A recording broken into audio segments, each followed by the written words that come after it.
会晓来读韩文。所以咧，咱即摆今仔日这么特殊的场面，这么快乐喜庆的场面，替这个测温度来贺寿的时阵，上大声，咱就要叫一个小朋友来读空声偈，来，黄之前小朋友读空声偈。黄之前读空声偈，空明文法一定，天应我天兵，退去谢神官，官运中特，忽然十一处飞马报道。甲司马懿因大军15万，望西城汹涌而来。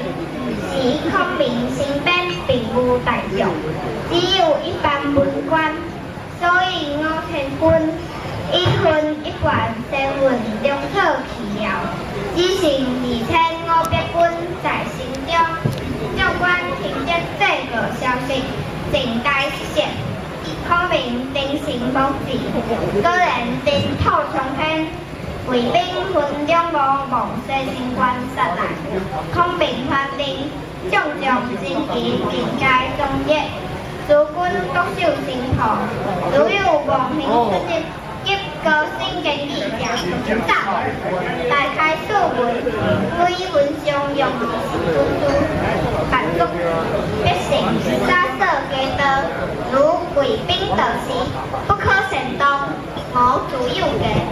孔明乃是不速，待官军因是小动，提琴以中，以心上直路线，兵难之色，分享策略，却说司马懿令军船到处他，更了如此无用，该不敢进，一报以司马懿，以巧言不成，遂知路三分。如飞马弯弯蒙，果然孔明的心路之上，笑容可掬，分享策略。各有一种主，秀风宝剑；又有一种主，秀节主美。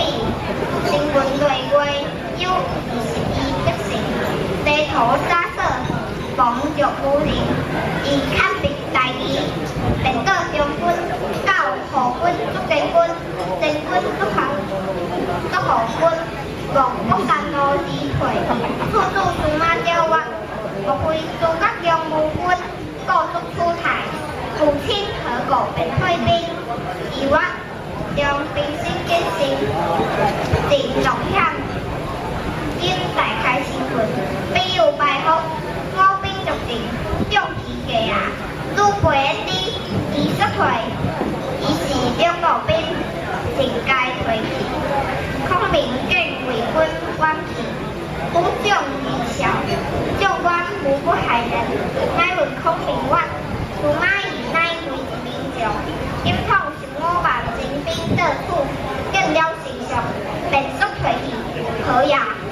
孔明曰：出令了无精兵坚信，不容险，见如此无用，只有伏兵，所以退去。无非险险，乃因不得已用可令兵一军多上国小路去啊！